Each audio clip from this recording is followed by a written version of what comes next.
at the Bhaktivedanta Research Center. If the devotees that are at the front there standing up, if you could kindly be seated. Otherwise it becomes a bit of a distraction. Yeah, if you could just ask the devotees to seat. Okay, so the Bhaktivedanta Research Center aims at being a literary resource, a complete literary resource on Gaudiya Vaishnavism, other forms of Vaishnavism, and Vedic cosmology. So this is our building. This was donated to ISKCON in the year 2000.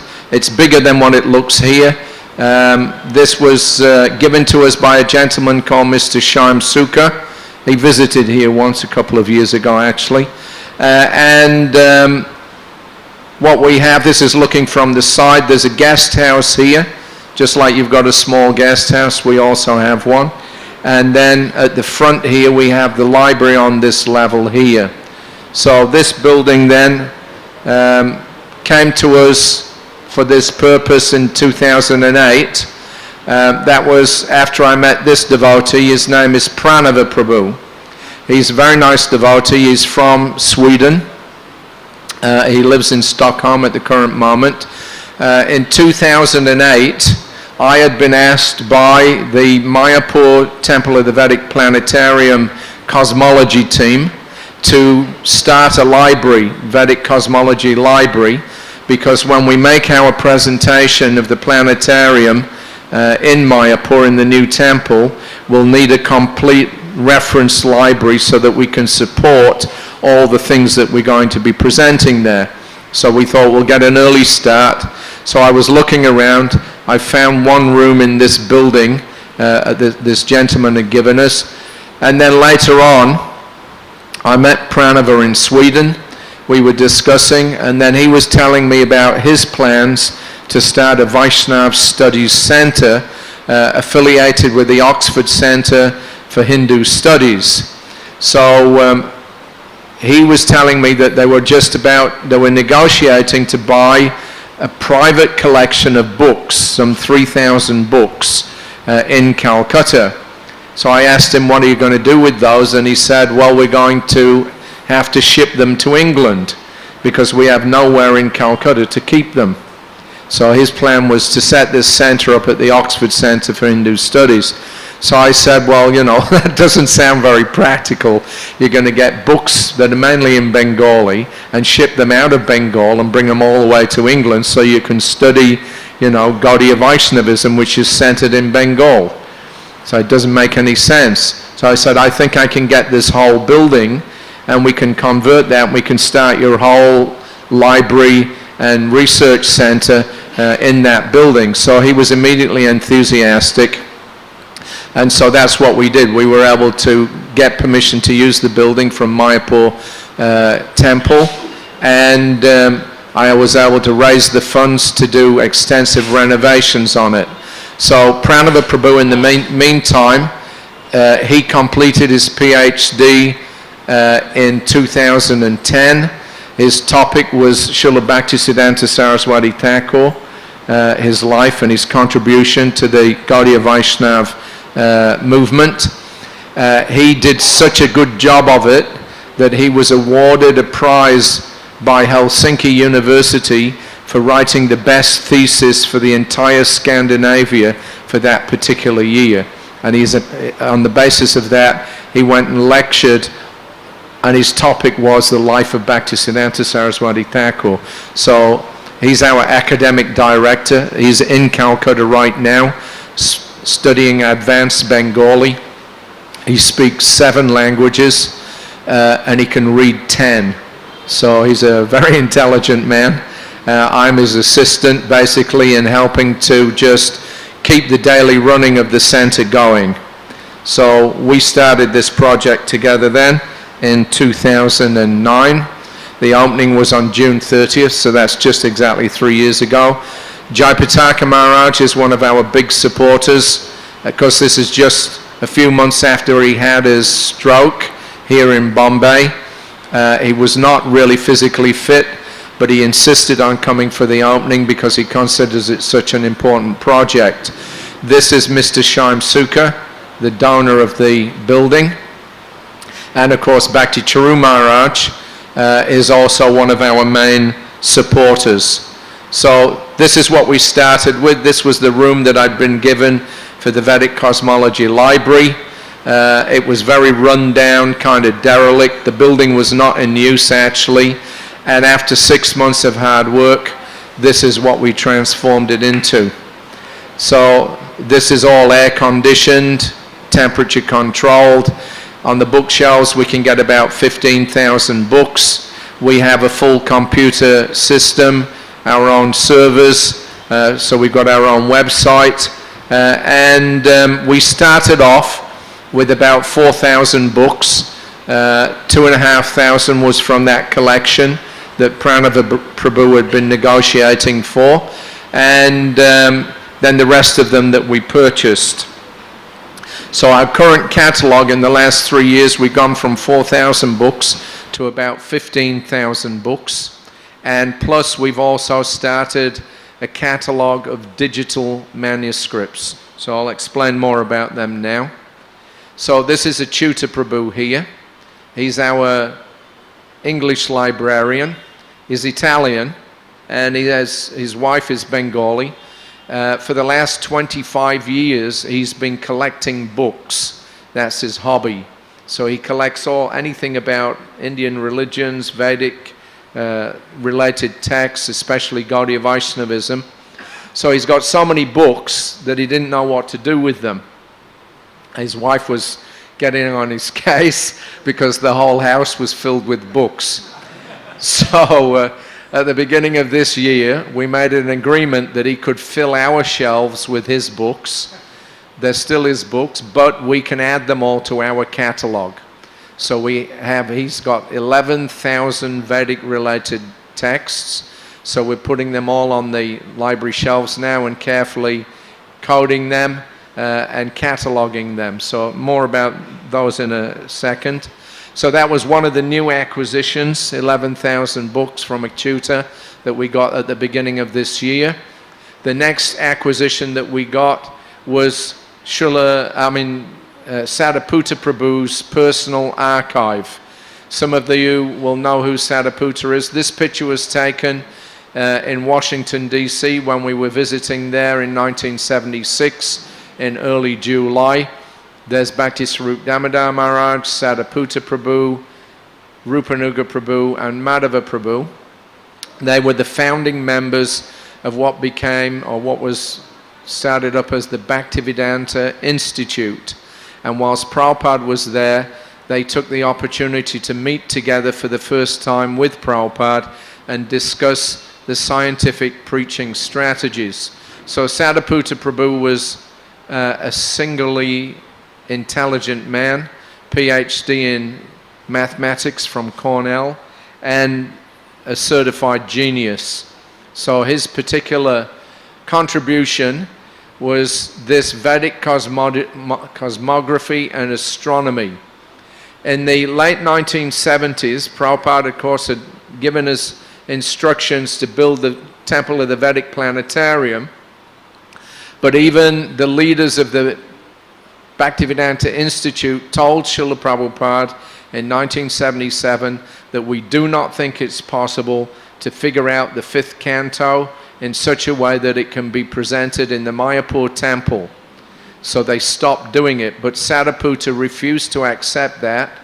In the 80s, he personally worked on it alone, and in 89 he came out with this book, and this was the first time that we really understood that we could present the 5th canto cosmology and cosmography in the Mayapur temple in a way that people could actually appreciate it and understand it. So Sadaputa, really, we have a lot to thank him for, because he's written many other books. Maya, the world as virtual reality, using the computer as an analogy for the material world.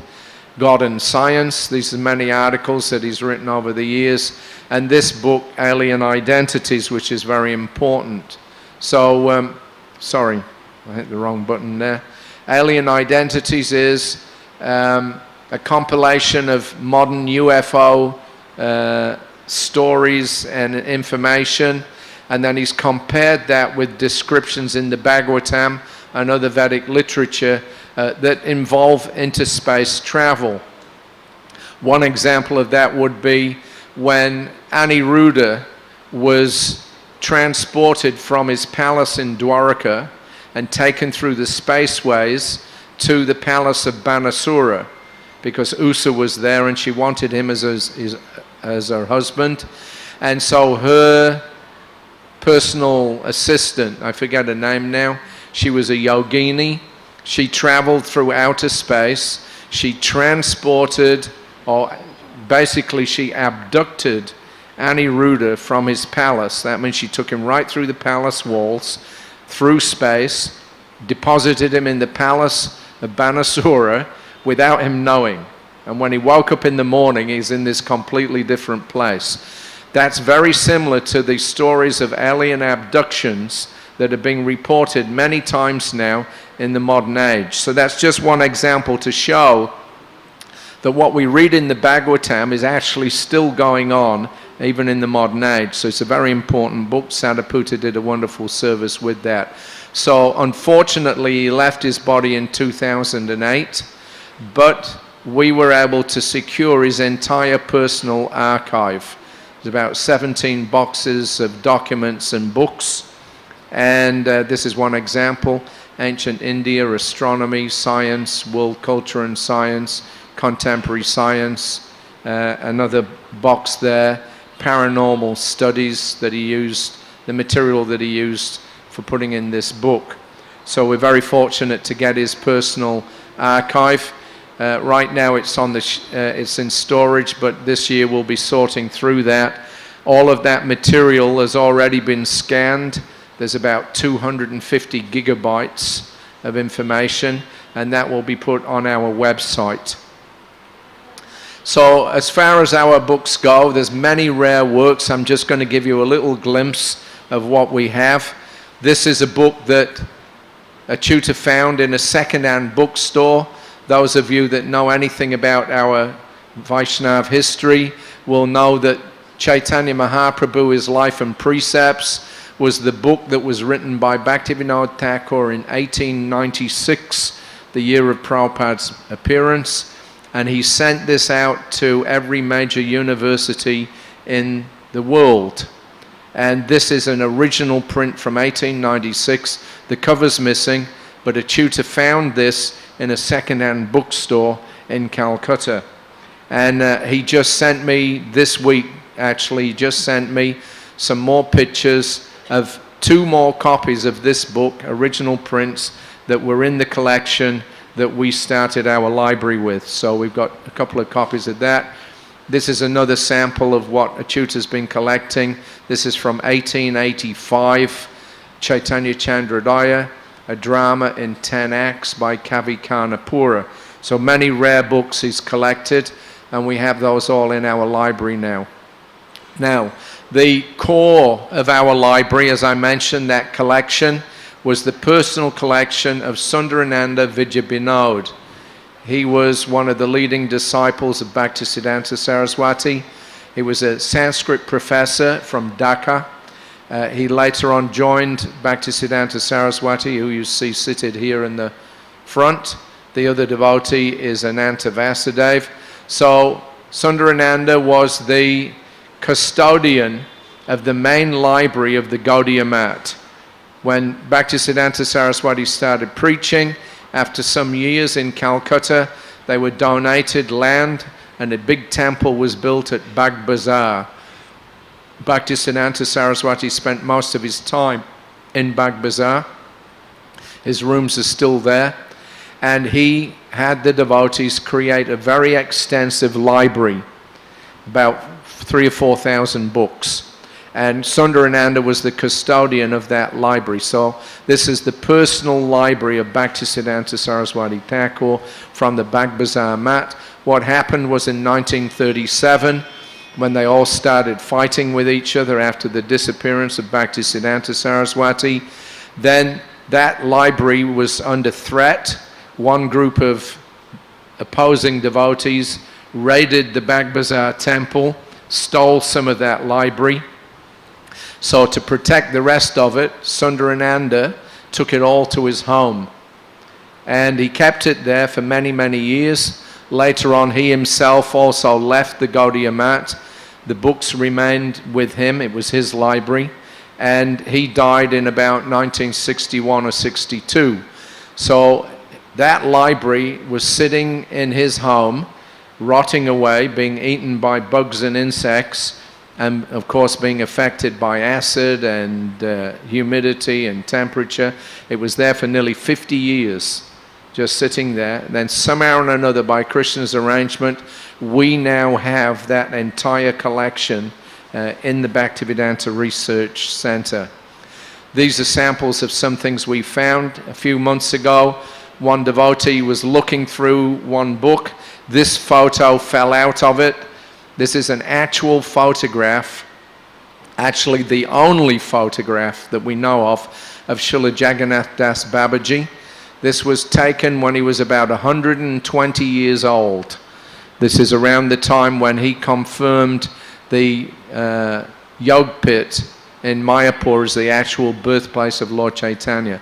So this is the only known actual photograph of Srila Jagannath Das Babaji. We also found about 50 or 60 of these bound up volumes. These are all the periodicals that were published by Bhaktisiddhanta Sarasvati in the 1920s and 30s. The Nadia Prakash, Sajan Toshani, Harmonist, the Bhagavat, which was a Hindi publication, etc. So the Nadia Prakash was a daily newspaper. This is the Nadia Prakash. We, as far as we can see, we have every single copy of the Nadia Prakash that was ever published, and it was bound up in these different volumes. The Bhagavat was a Hindi journal this is from 1931. So we have practically all the periodicals that were ever published. In those periodicals, as well as philosophical articles, there are many articles about the development of the Gaudiya Mat through that period. So there's literally a history of the Gaudiya Mat in these pages. So we're preserving those now. We'll be translating them later on. Now, one interesting book that we found is this Bibliotheca Indica, a collection of Oriental works. Very interesting because there were three distinct layers of pages in that book. So obviously it was some different works that had been bound together. So when we looked inside, the first layer was the Kaushitaki Brahmana Upanishad with commentary, and that was published in 1861. Then the other second layer was the Shankara Vijay, which is again by another commentator, and that was published in 1868. So that's not so interesting for us. You can see these were published by the Asiatic Society of Bengal, and they've been collected together and bound together. But the third section of this book was what was really astonishing. It begins with this: thoughts on popular topics or occasional notes by Babu Kedarnath Dutt, Deputy Collector and Magistrate, Bhaktivedanta Thakur. And when we looked inside, there were all these newspaper articles that had been printed in the newspapers in Jagannath Puri in 1871. They were written by Bhaktivedanta Thakur, printed in the newspapers, and then either he or somebody else clipped the articles out and stuck them in this book. So not only there's some articles like this one is an account of the Akras in Puri, there was all these original poems that Bhaktivedanta Thakur wrote. This is a famous one, stanzas on the Samaj of Haridas on the seashore at Puri. O born of Muslim parents, Haridas, and trained in youth in Muslim creed, thy noble heart to Vaishnav truth did pass, thy holy acts thy candor plead. Is there a soul that cannot learn from thee that man must give up sect for God. So there's 10 verses in that poem. There's a note underneath. Haridas was the son of a Qazi who lived within a few miles of Delhi. And then it says he took up Vaishnav ways. The Qazis and others met together and ordered him to be beaten very hard in the bazaars of Delhi. We read it in the Chaitanya Bhagavat that when he was being cruelly beaten, he was praying to God that his enemies might be pardoned. I never knew that till we found this, that it was in Delhi where he was actually beaten in all the marketplaces. There's the rest of the poem. All the poems and articles are signed Asharagrahi Vaishnav. This is Puri, 29th of August, 1871. And this poem in particular, of course, the 9th stanza we all know. He reasons ill who tells that Vaishnavas die when thou art living still in sound. The Vaishnavas die to live, and living try to spread a holy life around. Our version of that is, it says the holy names around. But this is probably the first time this poem was ever published, and this is the original version. And down below again it says that after leaving Delhi, he came to live in Shantipur on the banks of the Ganges. He came to Nadia and he met Chaitanya Prabhu. You can see the spelling there. And then it mentions that he went to Puri, and then he was interred by the seashore by Chaitanya Dev. So a very important find. This is, again, you can see it says original poetry and reflections. And this is the famous poem, alas for those that spend their days in festive mirth and joy, the dazzling deadly liquid forms their hearts for air employ. So this is all about how even the drunkards can become devotees by following Krishna consciousness. So you can see the condition, of course. This is all caused by bugs eating away. So we found this, or we got possession of this just in time. Also in that section of this book, some actual handwriting of Bhaktivedanta Thakur. This is some stanza that he wrote. I don't know Bengali, I can't translate it right now. But along with that, he included 8 pages of the handwritten horoscope of Lalit Prasad, who was his youngest son. So it seems that Bhaktivedanta Thakur was also a very competent astrologer, and this is some of the astrological periods of his son that he had written down. There's 8 pages of that. This is a letter that he sent home. It mentions something about somebody having some dysentery problem, somebody else is recovering from some fever, and it mentions that tell Bimal Prasad to come and join me. Bimal Prasad, of course, is Bhaktisiddhanta Sarasvati, and there you have Bhaktivedanta Thakur's signature at the bottom of the paper there. So very rare, valuable works. This is another sample of Bhaktivedanta Thakur's handwriting. Sundarananda had particularly labeled this so that we know whose handwriting it is. And this was also a really incredible find. This here is a hand-bound, handwritten songbook that Bhaktivedanta Thakur himself did the writing. So these are all his poems and songs. He wrote them all down, and somebody had them bound up together in this book. So there's about 50 pages handwritten poems by Bhaktivedanta Thakur. This also very important. This is an original print of Bhaktivedanta Thakur's commentary on the Bhagavadgita. Again, you can see how yellow these pages, if you open the pages, they literally break in your hands. So we have to be very careful with that. I'll talk about how we're looking after those a little later. Also, we found this one sample of Bhaktisiddhanta Saraswati's personal handwriting. These are a few notes that he was keeping on the life of Lord Chaitanya, probably writing some article, 1407, 1432, 33, 34, 35, 36, and 1437, returned to Puri.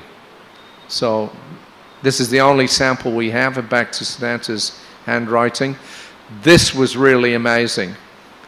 In 1935, the Saraswati Jayashree was published. It was the official biography of Bhaktisiddhanta Saraswati Thakur. They were planning to put out 5 volumes, but actually only the first volume was ever published, and that was it. When we went through to do the cataloging in Sundarananda's collection, we found 2 volumes of the unpublished volume number 2. So they'd done some draft printing and then probably given it to Bhaktisiddhanta Saraswati for corrections, and then it was never ever published. So nobody's ever seen this before.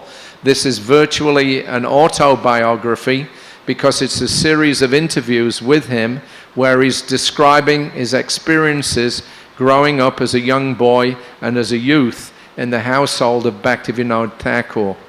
So it starts off there with showing his birth chart, and we are now having this translated, and this will be published. We also found an original print of the first volume of Saraswati Jayashree, so we intend to have them both translated and then bound and published as one official volume of Bhaktisiddhanta Saraswati's personal biography. That should come out next year, we hope. Now, this was really important. I mean, everything in this library is important. There's so many historical documents. This, though, was quite amazing. At the top it says, "The last wishes of His Divine Grace Srila Prabhupada, 31st of December 1936 at 10:30 a.m. This is not our Srila Prabhupada. This is Bhaktisiddhanta Saraswati Goswami Prabhupada. And these are the last actual recorded wishes a few hours before he left the planet in the early hours of 1937. So he spoke, somebody wrote these down, and it's signed at the bottom by several witnesses. What's interesting for us is item number 2, form a governing body of 10 to 12 persons for management of the mission's work, but Kunja Babu will manage as long as he lives.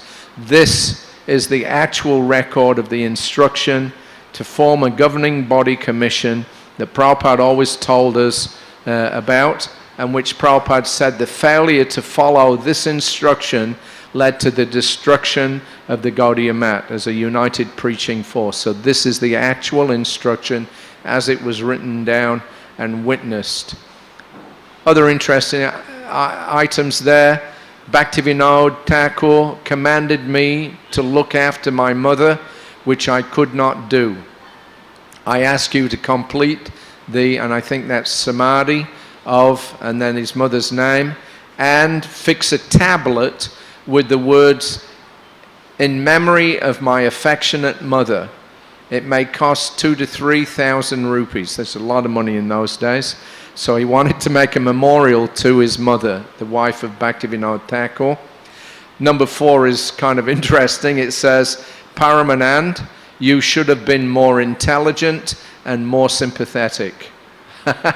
So these are the last thoughts of Bhaktisiddhanta Saraswati. There's about 13 items. The first one there, it says, Sundarananda will edit the Manjusha. So this is a very important work. Bhaktisiddhanta personally wrote it over many years. It's a compilation of information about previous Vaishnavas, the Gaudiya Manjusha. It was being edited at that time, and he ordered that should be published. What happened apparently was that after a couple of years, Sundarananda gave the Manjusha to Haridas Das, who was in Navadvip, who was publishing many Gaudiya Vaishnava works, and he published it under his own name. But it was actually written by Bhaktisiddhanta Saraswati Thakur. And I'm just vaguely trying to remember, there was some comment that Bhaktisiddhanta Saraswati made, that if this work does not get published, then I'm leaving the planet.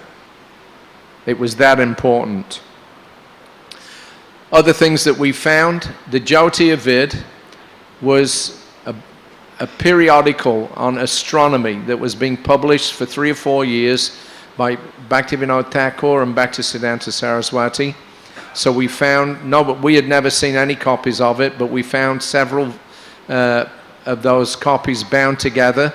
And also there's a commentary on Bhaskaracharya's commentary on this Surya Siddhanta. We found also the same Jyotiya Vida entire year's worth of publication, the 3rd year from 1904. It says that it's edited by K. Dutt and Sri Bimal Prasad Siddhanta Saraswati.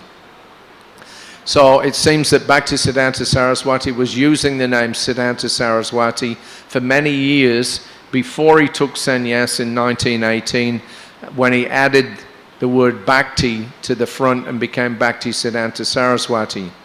So this is very important for us, because this is Bhaktisiddhanta Saraswati's view of astronomy, which we will need insights into when we present the Temple of the Vedic Planetarium in Mayapur. This will give us a lot of valuable information about how Bhaktisiddhanta Saraswati himself was viewing the universe from an astronomical point of view.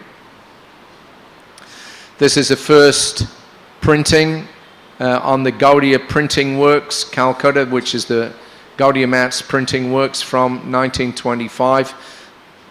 An original print of the Navadvip Dham Mahatmya. You'll notice that this rubber stamp there, Sundarananda Vijayavinod Dhaka, that's in all the books. Now this is the map that I referred to earlier on. It says here from 1917-1918, it's the Government of India survey map of Nadia. You can see here the Ganges. This is Navadvip, and this is the Jalangi. So here's the Ganga, here's the Jalangi, and in the middle, Mayapur. Prabhupada mentions that's the old spelling of Mayapur. So you can see here, there's a dirt track. There's Balaldighi, Bamanpukur, Maheshganj, Swarupganj, Navadvip, and in 1917, 1918, there was absolutely nothing in Mayapur. Now ISKCON is around here, the Yog Pit's around here, the Chaitanya Mat is around here somewhere. So interesting bit of history there. So that's a few of the rare things that we found. There's many, we have about 350 works that we consider to be very rare. I've just given you a little glimpse of those. Now what we intend to do, of course, is publish as much as possible. We think about 50% of Bhaktivinoda and Bhaktisiddhanta Saraswati's works are still not translated into English. So that's a task that we want to undertake in the coming years. We'll have 2 imprints, one academic and one for the general public and devotees. The first thing that we're going to start with is the personal diary of Bhaktisiddhanta Saraswati Thakur. This really blew us away when we found this. I showed this to Bodhayan Maharaj, who's the current Acharya of the Gopinath Gaudiya Mat. And I said, Maharaj, you know, in the Gaudiya Mat you must be having some copies of this, right? He said, copies? He said, we didn't even know this existed. This is the only known copy of the personal diary of Bhaktisiddhanta Saraswati Thakur. It goes from 1904 to 1936. So we're having this is not the original. Sundarananda apparently made a copy of it. We don't know where the original is. But we are now translating this as I speak. This will be published in November of this year. So another aspect, of course, of the library, there are many manuscripts. It's been a big issue in India for the last 20 years, the destruction of all the original manuscripts. So last year we began a program of visiting temples and libraries to photograph as many old manuscripts as we could. We've done about 500 plus. This is an idea of what we're looking for. This is a tree bark manuscript. This is a palm leaf or tal manuscript. And this is handmade paper. So they're the three main types. These are about 200 to 300 years old. This one was found floating in the Ganges with about 20 others. It was rescued and then given to us. You can see that even after being in the water and after 200 or 300 years, you can still very clearly read everything. This ink is indelible. So people nowadays don't appreciate this heritage. Many families, they have no place for these manuscripts anymore because everything's been printed in books. So they're literally throwing out their old manuscripts in the river, or they're burning them for firewood. So we've started a program. We went to, this is one place that we went to, Chaitanya Mandir in Patna. This is Bharati Roy. She's our chief in the field researcher.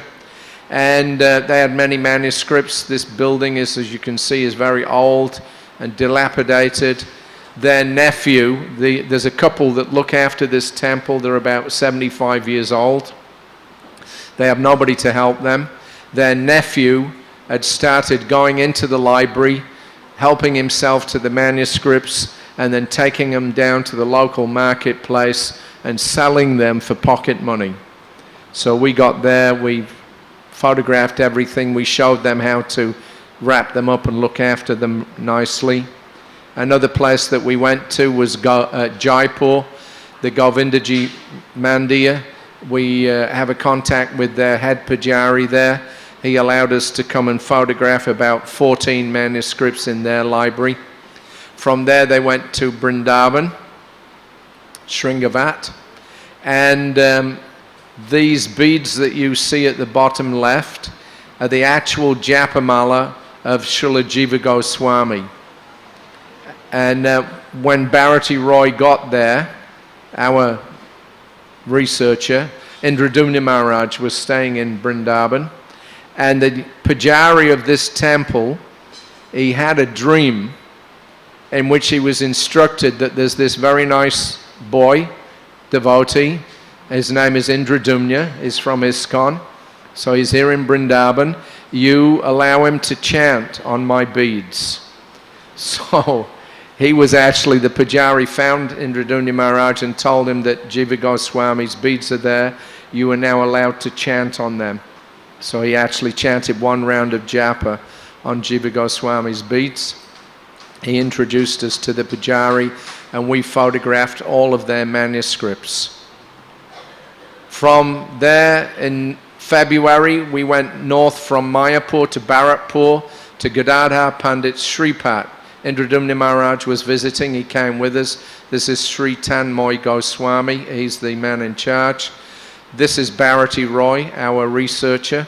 She's very enthusiastic. She's been working on and off with ISKCON for about 30 years.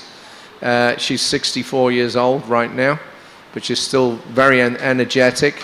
This is Ashish, he's our photographer. He's in charge of our scanning.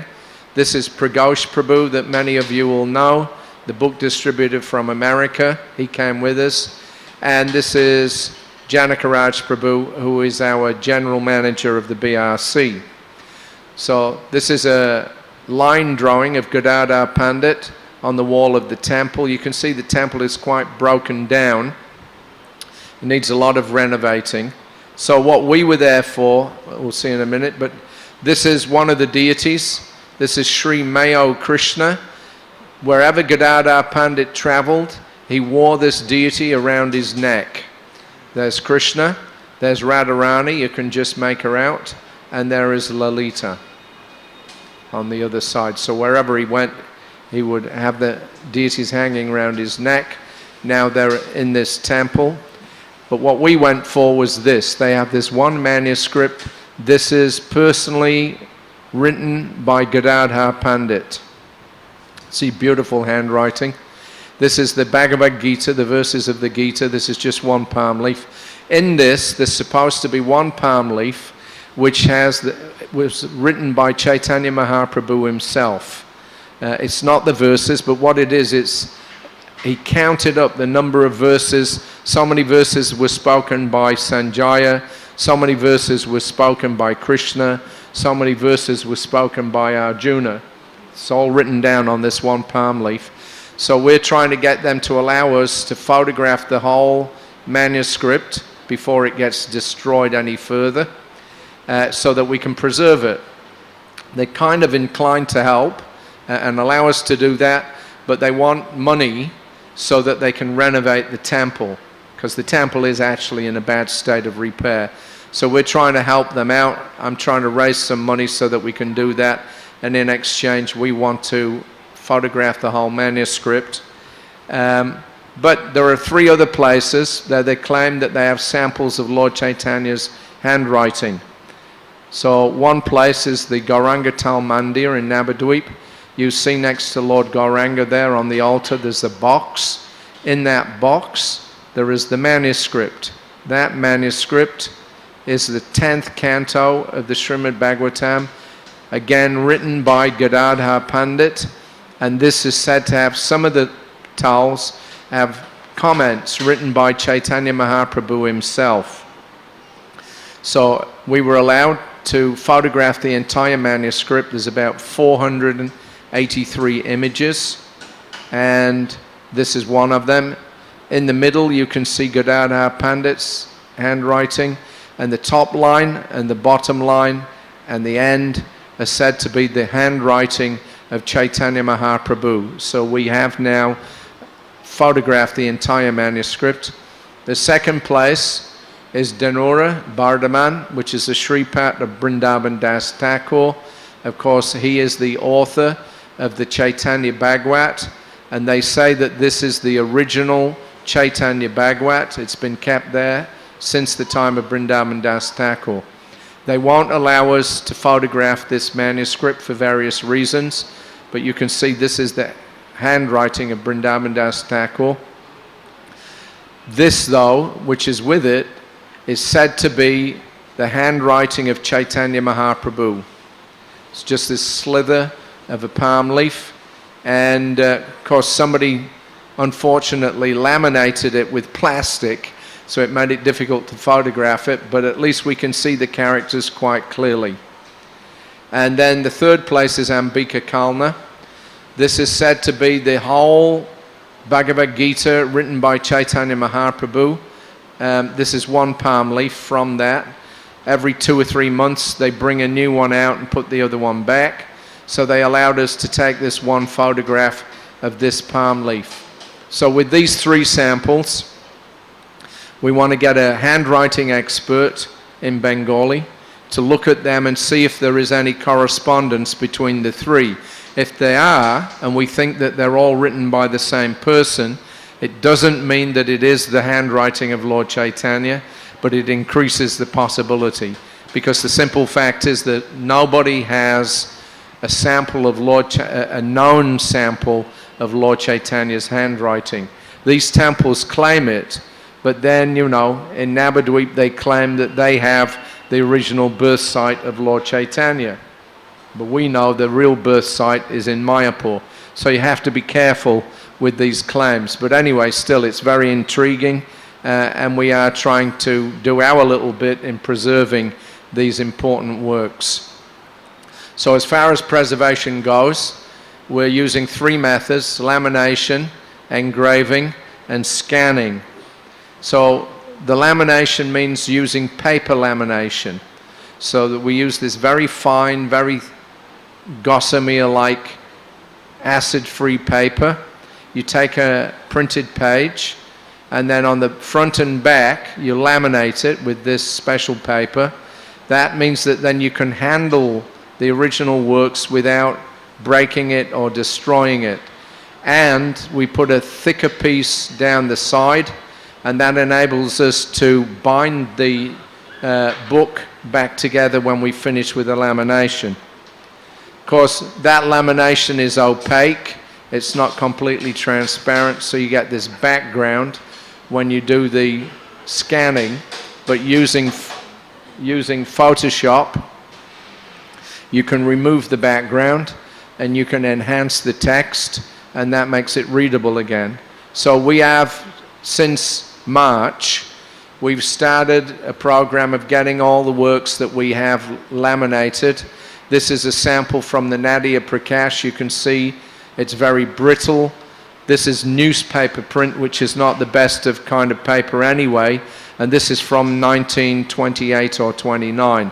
So we've hired a team. This team have worked for the National Library for many years. They've worked for the Asiatic Society for many years doing this lamination work. This is how they do it. You take an original work, you take off the old binding, then you lay down the lamination, the laminate, you lay down the page to be laminated. When they put a couple down, they paste them down, then they put the strips for the binding, then they put down 2 more pages, then they put the top sheet on. You can see how fine it is, you can see straight through it. They paste it down with water-soluble glue. What that means is that if you ever want to remove the lamination, you put it in water. After 5 minutes, the glue dissolves, you can strip off the laminated sheet, and then you have the original sheet back in its original condition. So after it's dried off, we trim it off, and you can see here 2 pages of the Nadia Prakash waiting to be bound. The next process for preservation is engraving onto zinc metal sheets. We found one place in Calcutta where they can exactly reproduce anything on a zinc metal sheet. So any handwriting, any drawing, you can reproduce it. So what they do is they take an image, digital image, they clean it up, they remove all the glitches, all the marks, etc. This is, again, that's Chaitanya Mahaprabhu's handwriting. They then print it out. You can see the other extra stuff has been removed. And then they make a photographic negative. So with that negative, they take the zinc sheet, they put a chemical on it that eats into the zinc. Then they put the negative on top of that. They put the whole thing out in the sunshine. The sun shines through the clear portions of the negatives and neutralizes the acid underneath it. So it stops it from burning the metal. Where the sun cannot shine through, the dark areas, the acid continues to eat through. After some time, they strip off the negative, they clean off the acid, and you end up with a metal plate, which is an exact reproduction of the original handwriting on the manuscript. This is very important because if you have really important stuff, of course the original manuscripts, no matter what you do, will eventually rot away, they'll crumble to dust. But a metal sheet reproduction may last literally 1,000 or 2,000 years more if they look after them. So this is one better way of preserving the actual handwriting of previous acharyas. Scanning, of course, is the other third way, which is the modern popular way. We started off with a small flatbed scanner, but of course when you've got 15,000 books to do, and plus the books that we have, many of them are in very poor condition. They have not been looked after. The covers have been eaten off. The pages are, eaten by acid. They're very brittle. So you can't scan these on a flatbed scanner because when you press them face down, it breaks the spines, it smashes the binding, and it means, that you have to handle the books very extensively. So what we are now, just this week, I've just sent the deposit money for this professional scanner, library scanner. This is about 30 inches square. It's about 3 feet high. The scanner equipment is in the top. There's a monitor to show you as you scan. It comes up on the screen. Professional software enables you to do the cataloging on the spot. And this has this feature with this V cradle. That means we can sit a book into the V cradle without smashing the binding, without harming the pages, and then you just press a couple of buttons. In 3 seconds you've got your image. So in this way you can do 600 or more pages per hour. So this is what many libraries use now. They've just imported this from Germany. A company in Delhi has just informed me yesterday that we have the machine. We're ready to ship it to West Bengal. So we'll be getting that in a couple of weeks. So, of course, everything that we have, this is meant not just for ISKCON devotees. It's actually meant for all academics, any person from any temple or organization. They can use this resource. So we've had a few visitors. This is Joseph O'Connell. He met Prabhupada twice. I was there the second time in 1976 in Toronto. He was the leading scholar on Gaudiya Vaishnavism in America. They have a collection of Gaudiya Vaishnava works in Toronto University. He had connections with Dhaka University, so every year, even after retirement, he was visiting Dhaka. He came through Calcutta in December. We found out and invited him to come. He told us that we have one of the best resources of Gaudiya Vaishnava literature that he's ever seen. Unfortunately, he just died in May of a brain hemorrhage at the age of 71, so we'll sorely miss his input. But this gentleman here, Sannyasi, is His Holiness Sannyasi Maharaj. He is the General Secretary of the Gaudiya Mission. They are the Gaudiya group that control and run the Bag Bazaar temple, which is where Sundarananda used to have this whole library. So we invited him to come over to show him it. He looked around. He told us actually, he said, all of these books used to be in our temple, but Sundarananda took them away. He said, we tried to buy the whole library 15 years ago, but they wouldn't sell it to us. He said, so now you have it. But he said, anyway, I can see it's in good hands. So we're developing a nice relationship with him and some exchanges going on. So we look forward to working with them more in the future. So a few comments. Rabindra Sauri Prabhu, you must all know our GBC.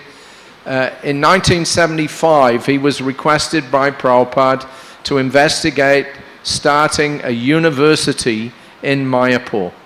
So he made some investigation, he reported back, and he told Prabhupada that the first thing that we need is to set up a first-class library, because without a first-class library, you can't have an acceptable educational institution. In 1976, when Prabhupada was in Bombay, in Juhu Beach, he ordered the devotees, Giriraj, Nitai Das, to start a library in the new temple. And he wanted all of his own works, he wanted all the works of all the acharyas, and he wanted all the Vedic literature in that library. Somehow or another, they never got it together to create that library. So when we started this project in 2009, we decided to fulfill that desire of Srila Prabhupada. So we don't just have Gaudiya Vaishnava works. We have from the Madhvacharya, from the Ramanujacharya Sampradayas, and we have all the Vedic literatures as well. So it's a complete resource. So Rabindra Sauri came and visited.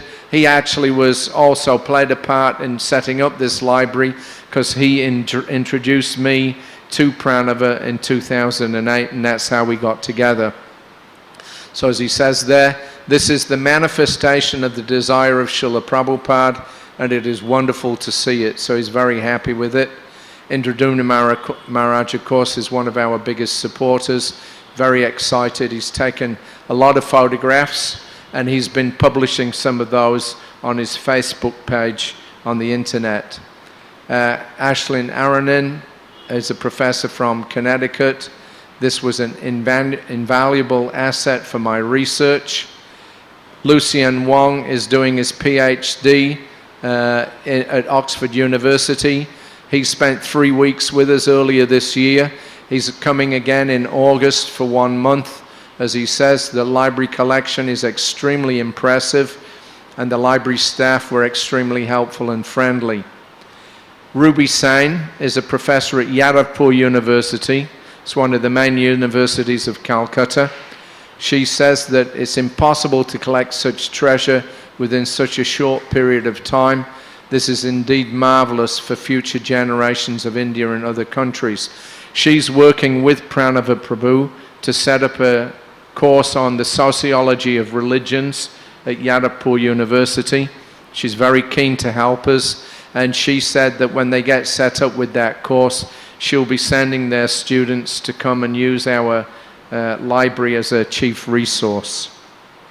Of course, all the stuff that we have nowadays, if you don't have a website, you don't exist. So we've got a website, brcindia.com. It's still in its beta version, but again, a tutor this week, he just informed me that they've just finished cataloging the entire Sundarananda collection, and that catalog is now on the website. So you can log on there and see what we've got.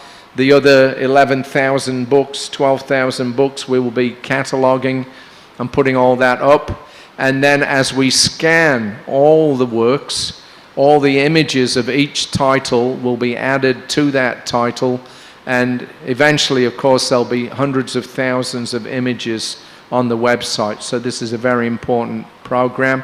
Anybody from around the world can access the library without coming to Calcutta. If you do come to Calcutta, you are more than welcome. As well as setting up the library, I also got the money to set up 5 air-conditioned guest rooms, completely renovated and modernized, air-conditioned, Wi-Fi, attached baths, and for a very small contribution, you can stay there in the same building as the library. Or if you are coming through to Mayapur and you want to visit the library, take a break, stop off for one day, come into Calcutta. We're about 20 minutes from the ISKCON Center at Albert Road. We're in South Central Calcutta. And you can stay overnight in our guest rooms, and you can see the library and get some inspiration. And whatever little funds that we get from the guest house, of course, goes to supporting the library. For the future, of course, we're always acquiring more books. We're not just about old books. We're also about new books, just like Radhanath Maharaj's books, Shivanam Maharaj's books, Mukunda Maharaj's books, anybody's books that are coming out that are bona fide. We're also an ongoing collection program, and we hope that that will go on, of course, for generations. We want, we're starting off in a small way, but in another few decades, we want to see our library, become on the scale of the National Library or any of those other places. The Manuscript Mission is very important. There was a national mission for manuscripts set up by the Indian government some years back. They traveled many places. They've collected 2 to 3 million images. They have a website. But they didn't do very much in West Bengal. I don't know why, but they didn't. So we've made West Bengal our priority, because that's our main place anyway. And West Bengal means Bangladesh also. So when a minority gets suppressed in the way that the Hindu community was in East Pakistan and then later on Bangladesh, what usually happens is that any treasures that they have, they send them out of the country to save them, or they hide them. Yeah, they bury them. So we figure that in Bangladesh there must be many, many old manuscripts, because of many Brahmin families. They may have hidden them away. Now the newer generations may not even know about them, or they may not even care for them. So we'd like to spend some time touring Bangladesh and seeing what we can find, because most of our main acharyas, like Narottam Das Thakur, they're all from what is now Bangladesh. So who knows what we can find there. Scanning and preservation, we've talked about, that's ongoing. The scanner, I'm just trying to raise a little extra funds so that, because that scanner that I showed you cost 12 lakhs, and to upgrade it to a 600 dpi standard, right now it's 300 dpi, dots per inch. To get an upgrade to 600 dpi, which would be preferable, we need to add another couple of lakhs. That's 14 lakhs for that machine. These things are not cheap. Yeah, it's a lot of money, but it's worth it. So scanning and preservation are going on. Website construction and maintenance, of course, I've explained, that will be ever growing. And then the translation and publication department, we're just beginning. We need to get a whole team of translators and publishers, and then we'll be hopefully putting out scores of books over the coming years that devotees have not seen before, like that biography, Saraswati Jayashree, etc. So that's it. That's our program, the Bhaktivedanta Research Center. You're all welcome to come and visit whenever you're on our side of the country. If you're interested in helping us, all of this has been put together, you know, with financial help and other help from the devotees. So if you'd like to help us out, develop this, you can understand this is probably one of the most important projects in ISKCON. It's a project for everybody in ISKCON and outside also. So we have our website. You can get contact information from there. We have a PayPal, and also you can talk to myself, or you can email me, harrysauri@gmail.com, or if you're on PamHo, harry.sauri.acbsp@pamho.net. So that's it. So thank you all very much for your time and attention, and I hope you've enjoyed seeing this. And as I say, if